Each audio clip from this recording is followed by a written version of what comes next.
Ya, selamat malam. Ketemu lagi dengan saya Miswan. Tentunya di info seputar Gojek. Sebelumnya, Assalamualaikum warahmatullahi wabarakatuh.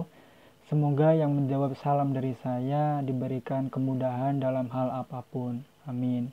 Karena sebenarnya salam itu adalah doa gitu ya. Jadi hukum juga menjawab salam adalah wajib. Sedangkan untuk memberi salam adalah sunnah. Nah, jadi di video kali ini saya akan ngebahas soal eh, berita-berita yang lagi hangat gitu ya dibicarakan, yaitu soal racun yang menimpa teman kita atau saudara kita di Yogyakarta gitu ya, di daerah Bantul gitu, adalah korban racun ya. Jadi yang jadi korban adalah anaknya sampai meninggal dunia gitu ya. Jadi sebelumnya bagi yang belum tahu ya, kita tonton dulu video yang satu ini. Pemirsa, polisi akhirnya memastikan sate yang menewaskan anak pengemudi ojek online di Kabupaten Bantul, Yogyakarta, positif mengandung racun. Sementara itu di Sumedang, Jawa Barat, 6 orang dalam satu keluarga keracunan makanan berbuka. Tumis kangkung yang mereka santap ternyata dimasak menggunakan oli motor. Berikut kisahnya.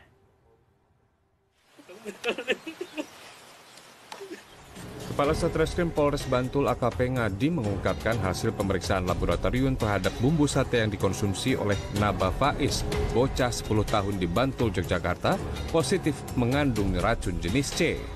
Racun ditemukan pada bumbu sate, sedangkan pada sate yang tidak terkena bumbu, tidak adanya kandungan racun. Polisi masih akan berkoordinasi dengan pihak laboratorium untuk melanjutkan penyidikan. Sebelumnya, Bandiman yang berprofesi sebagai pengemudi ojek online memperoleh makanan yang diorder oleh seorang wanita. Bandiman kemudian mengirim makanan itu ke daerah tujuan, tetapi ditolak oleh pemilik rumah karena merasa tidak memesan sate. Bandiman kemudian membawa pulang sate untuk disantap bersama anak istrinya. Tak berapa lama, anak dan istri Bandiman mual dan muntah. Bandiman lalu mengantar anak istrinya ke rumah sakit. Naas, nyawa sang anak tidak tertolong dan dinyatakan meninggal. Oke, teman-teman udah nonton videonya. Jadi ini menjadi menarik untuk dibahas karena ini menimpa teman kita gitu ya, sesama ojek online gitu ya. Jadi ini juga menjadi pelajaran bagi kita gimana kita itu harus lebih berhati-hati lagi untuk menerima makanan dari orang yang tidak dikenal gitu ya. Nah, tapi sebelumnya saya juga mau mengucapkan ya belasungkawa kepada ya saudara kita atas nama Pak Bandiman ya, kalau nggak salah gitu ya.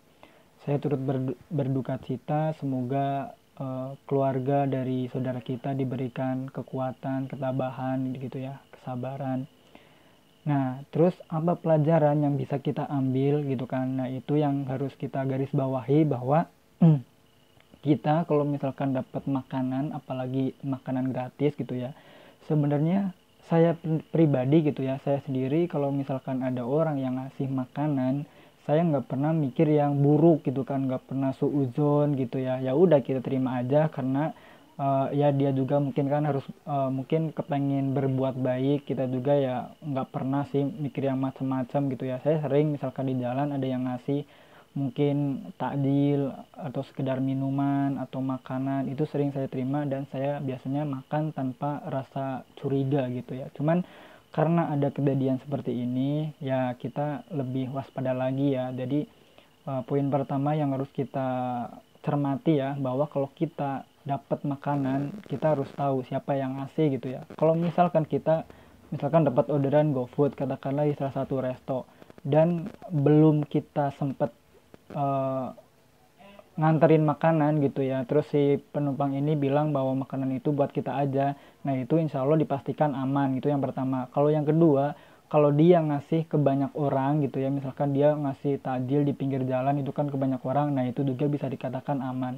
Tapi kalau yang kasus seperti ini kan sebenarnya kasusnya karena dia offline kan, offline.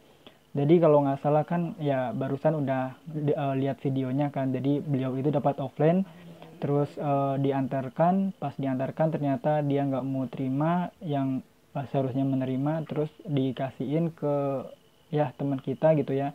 Nah terus dimakanlah sekeluarga gitu kan, dan keracunan, dan yang hal yang tidak diinginkan adalah anaknya itu sampai meninggal dunia ya.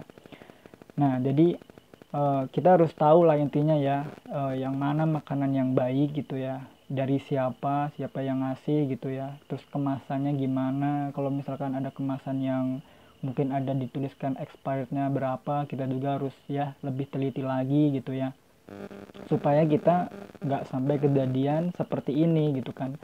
Ini sebenarnya pelajaran bagi seluruh gitu ya, seluruh ojek online, bukan cuma di Jogja aja gitu kan. Jadi untuk semuanya sebagai pelajaran, karena kita di jalan itu emang kadang menemukan atau sering gitu ya, sering dikasih makanan gratis gitu ya. Saya juga kadang sering gitu ya, entah itu di resto atau mungkin di jalan, itu kan ada aja ya, mungkin ya lagi berbuat, apalagi ini bulan Ramadan kan banyak yang ngasih takjil gitu ya. Ya kita lebih selektif lagi sekarang, tapi bukan harus kita nolak atau gimana ya, kita terima aja, cuman ya kita lebih teliti lagi gitu ya, supaya ya kita lebih bisa menjaga kesehatan untuk diri kita, untuk keluarga, untuk saudara kita gitu ya. Jadi ya kita mau nggak mau sekarang lebih banyak berpikir, lebih cermat lagi gitu ya dalam menerima makanan-makanan. Oke, jadi itu aja video kali ini, semoga bermanfaat ya. Saya harapkan semoga teman-teman diberikan kesehatan selalu gitu ya, terus diberikan orderan yang banyak, akun gacor terus, nggak ada anyep-anyep. Oke, apalagi ini mendekati bulan Syawal ya, mendekati Lebaran gitu kan, itu kan kita mengharapkan banyak orderan. Oke, terima kasih buat yang udah nonton, jangan lupa like, komen, dan subscribe channel ini. Oke, assalamualaikum warahmatullahi wabarakatuh, salam satu aspal.